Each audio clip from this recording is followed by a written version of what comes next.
He said in one of the programs, Liqam al-Arab, a question was asked how a man is entitled or allowed to beat his wife, but I want to know the real meaning of the nushuz of al-mar'a, وَإِنْ خِفْتُمْ نُشُوذًا. In the same Liqam al-Arab program, I explained the meaning of nushuz as well, didn't I?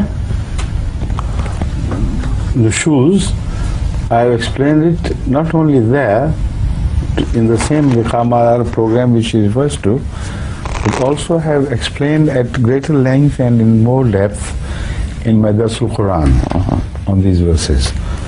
So instead of attempting to recount everything which I said before, I would to listen to the or watch the video recording of the Quran of this portion where I dealt with this subject. Only this year, right? Okay. But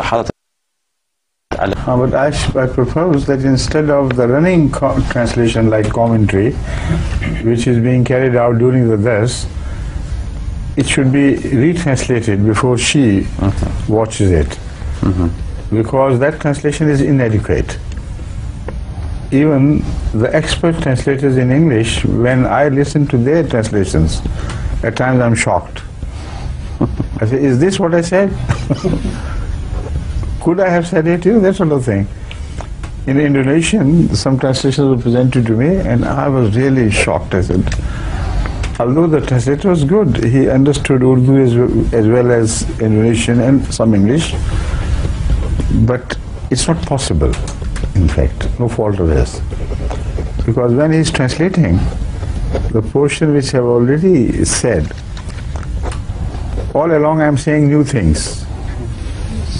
So you can't have both things together in mind when what he said is finished.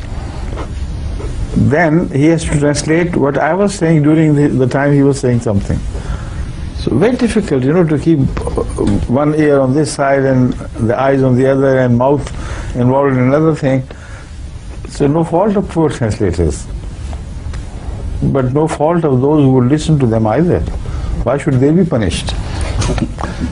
So that is why fresh translations are highly essential.